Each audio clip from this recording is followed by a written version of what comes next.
y'all, it is Paula with Hillbilly Orchids. Welcome back to my channel. Hope everybody's having a fantastic weekend. Or actually it was the week up to, well, this one will probably air Monday. Because we are talking about some tree fern. We're talking about, we're getting back into more talk about tree fern. Now, excuse me, still sick, guys, so bear with me. Just got in the order of tree fern. I ordered a smaller bag this time because I didn't have the money to get a big bag. It is a little expensive. It is a little on the expensive side. I've been asked what brand to use, and so far this is the brand that I've been using. I've been getting it off of eBay. You can order it by the gallon. You can order it by 2 gallon. You can order as much as you want off of there. Of course, as you know, it gets more expensive the bigger thing you buy. The first time I bought like a 2.5 gallon. And it lasted a good little bit. It really did. I replanted a lot of plants with it. And so, yeah. And I ran out, so I had to get another small batch. I might later on get a bigger batch again, just so that I have it and I can keep it on hand and whatnot. But that is the gritty mix. Now they do have a fluffy mix. I haven't tried the fluffy mix yet. So far, I've just been sticking with the gritty mix because it's working for me. So, yeah, I'm not gonna not gonna change things up that are working for me. So, but of course, what we have in our mix is we have the extra large popcorn perlite. You see, it's the big popcorn perlite. There is charcoal in the mix. There is tree fern, and there is oyster shell grit right there. Those small white things are the oyster shell grit. And there is small orchiata bark. Now, I use the small orchiata bark to kind of extend the use of the tree fern. Now, I have done that with some of the phals because I would really be way out if I didn't. You know what I mean? Like, I would have been out of tree fern a while ago had I not extended it with the small bark a little bit. But I figured, you know, the tree fern's going to help hold some of the moisture, and the small bark's going to help with some of the drainage. So, and plus that will, like I said, it'll help extend the use of the tree fern a little bit. So, what we're going to do though is I'm going to show you, I had mentioned I do have other plants that I have in it, and this is one of them that I recently on 10/15, no. That was a 10/15 of 23. Then on 12/26 of 24. So just right around Christmas time, I moved this Hannah Papal, Phragmipedium Hannah Papal, to tree fern. And you can absolutely see what happened when I did. I mean, everywhere. Just bursting with everywhere, bursting with life, roots and more roots, just everywhere, all over the place. So you see, just since Christmas, so that's what December, January, February, so 3 months ago. Oh, and look at that one. That one's all backed up in a hole there that I burnt in the pot. That one is too. But I mean, doing really, really well. Look at the growth of the roots and everything in that tree fern. It's phenomenal. So Hannah Papal is definitely appreciating the tree fern. So I did want to show you guys that. I do have other plants potted in it. I've got some seedlings some Cattleya seedlings and whatnot potted in it as well. But we're actually going to repot this Christelle Smith. I've been holding off.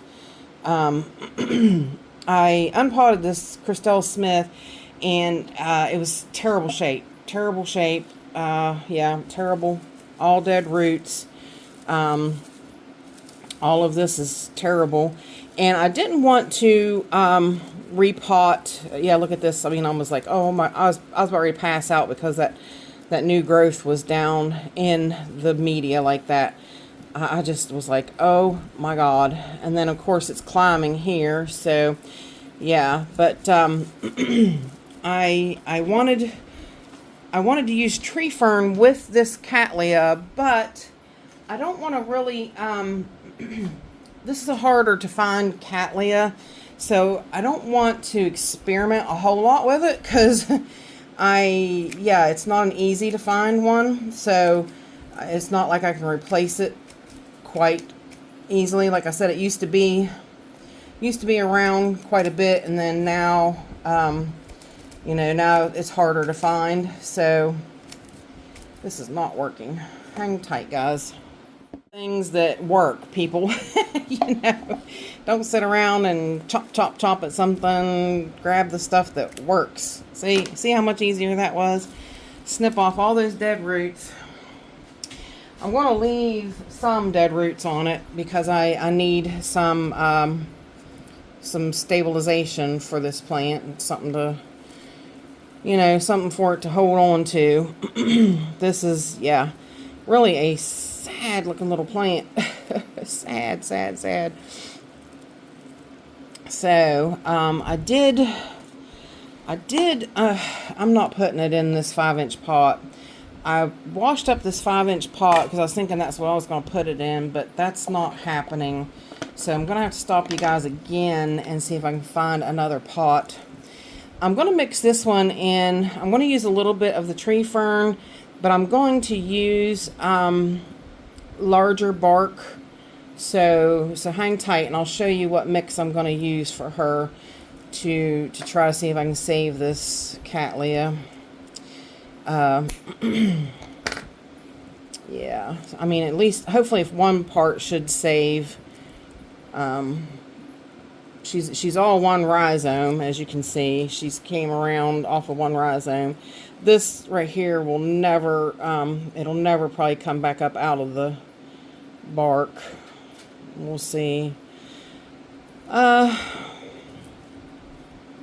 like I said, this one over here, this new growth has started way up out, which makes it a lot more difficult. I should probably just worry about starting it from here and not worry about this growth so much. But this one's a chore. So hang tight and let me see if I can find a smaller pot to put this in. I'm back. I hate to do it, but I'm going to decide on a 3-inch pot. Yeah, I don't want to put it in something too big. So, but what we're going to do is, I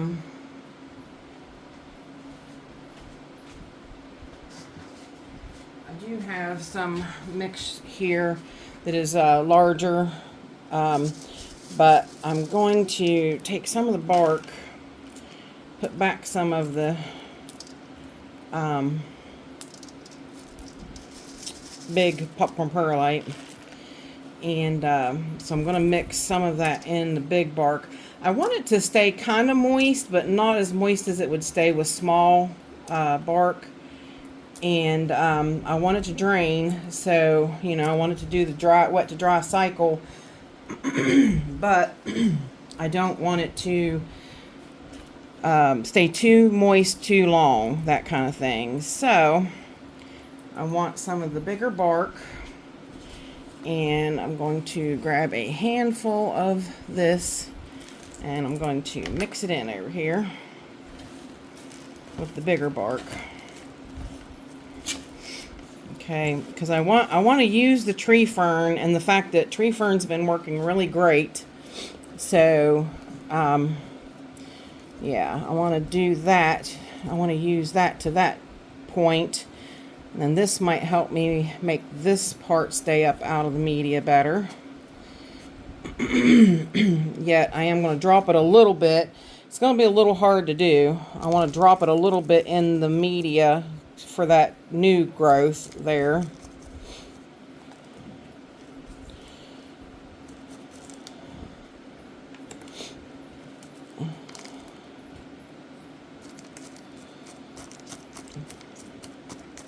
Like I said, that's part I want to work on more so than the. I mean, I might get a new growth out at the end of this new bulb here, but you never know what it's going to do, honestly, or where it's going to grow from the best. And I don't want to experiment too much, like I said, because this is not one that's too readily found, so I can't play around with the mix because I don't want to lose the plant, you see. So it's kind of touchy either way I go. So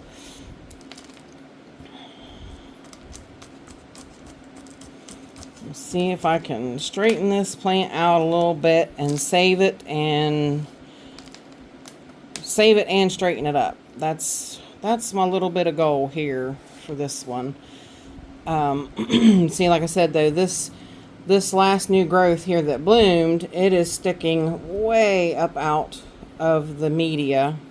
The roots have dried off already.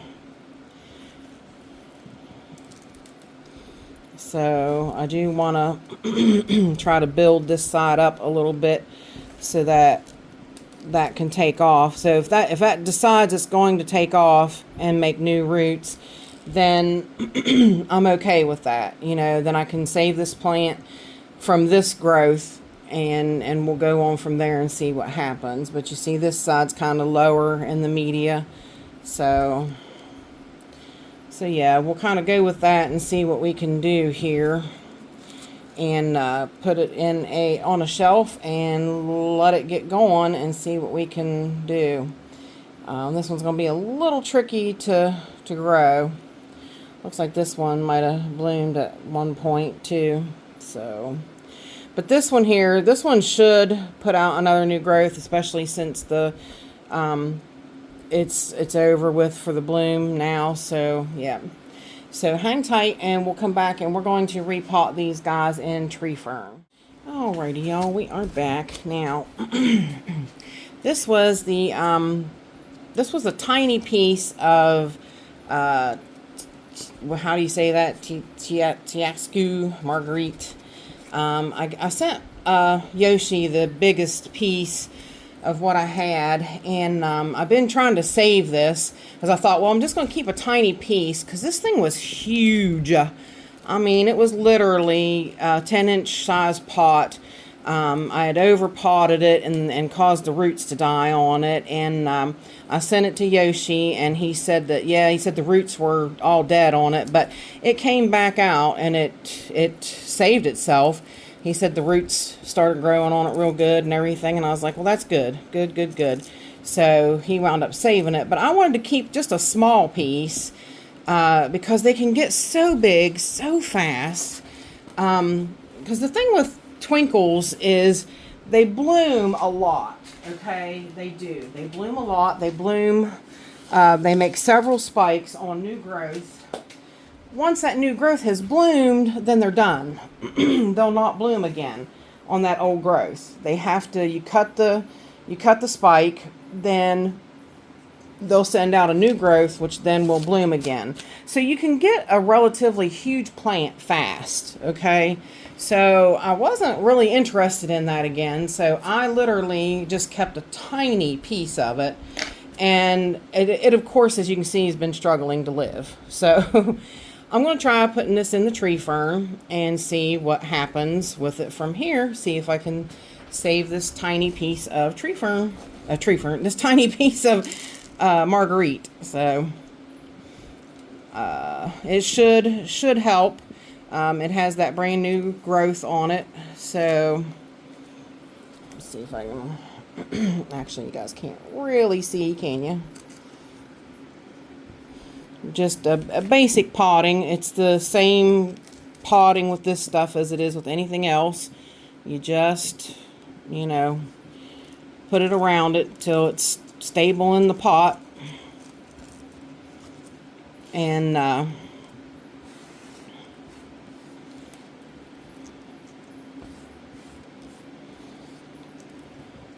hopefully this has that brand new growth on it, so this should really just take right off. And the tree fern should really help it along, so maybe I'll be able to save this plant after all. I put it in that, you seen a little bit of moss. I'm finding I like tree fern better than moss, so yeah, so that's why I'm going to go ahead and go with the tree fern. Alright, so that was a quick little repotting. Put right on the tag the date so that I'll know.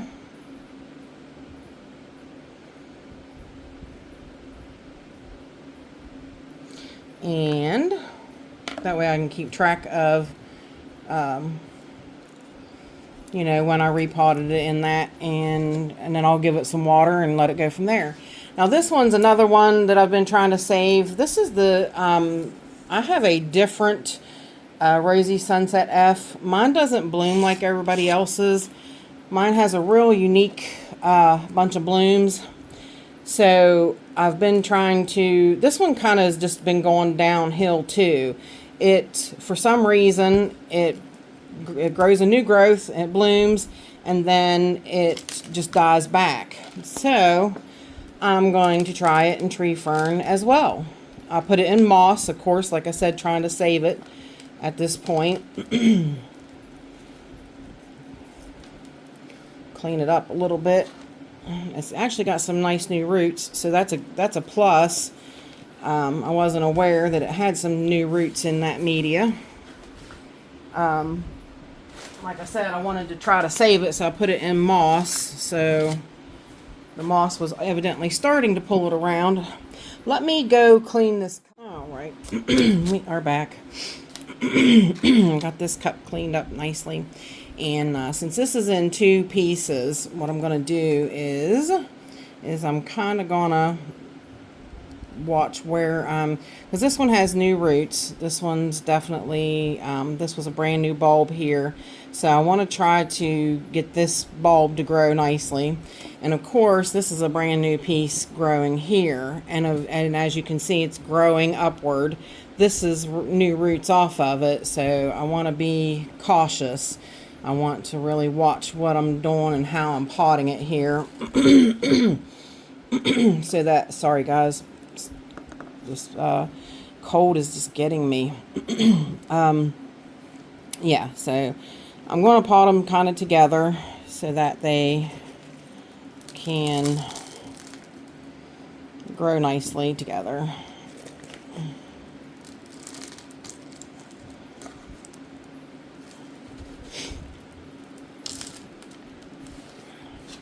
I really think tree fern will turn this around too, so that will be a plus.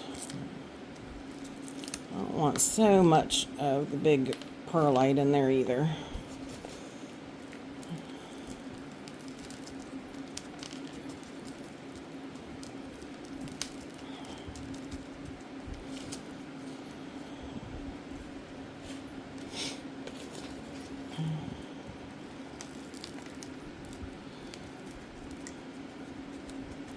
I really hope this turns this plant around, because like I said, this plant is different than other. I'll show you a picture of its bloom. Normally, Rosy Sunset F is a real pale, peachy, kind of pink bloom. Well, mine blooms yellow and pink, which is amazing. It's absolutely stunning. In how it, in the blooms that it makes. It's so I want to keep it, but like I said, it kind of keeps deteriorating. It'll make a new growth, and then it's like the old growths kind of die off as it's growing new growths. which that's not really how oncidiums do. Oncidiums usually, you know, prosper by growing new growths, and then they maintain their old growths. They don't use them to push the plant forward. So why this one's doing this, I don't know. But hopefully tree fern will be a way to stop it. I did notice that, like I said, that the moss was making it make new roots. So maybe the tree fern is really the better bet here. So let's go with that. And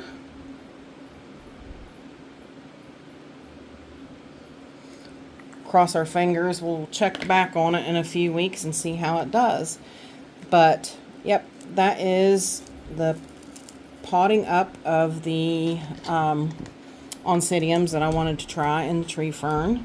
So let me know how you guys all are doing with the tree fern and everything. I'm really having really exceptional luck with it, especially with plants that are not doing that great. Hannah Papau has been just a tough one to deal with all the time, and you can see it took off better in that than it did in moss. So I'm really thinking tree fern is going to be the way to go with her in the future. So yeah, and I really like the response that my phals are giving me with the tree fern. So let me know what you guys are having. So with that said, that'll do it for my video. With that said, I ask you guys if you could give me a thumbs up. I would really appreciate it. If you could share it, that would be awesome. If you could, if you like my content and you want to stick around, I have paid subscription and free subscription. That would be awesome either way. If you want to just give me a tip, you could give me a super thanks. I would really appreciate it. It would go towards my many projects I have coming up here in the grow space. And yeah, that'll do it, y'all. With that said, I appreciate each and every one of you beautiful, wonderful people stopping by and hanging out with me. And bye for now, y'all. Till we meet again.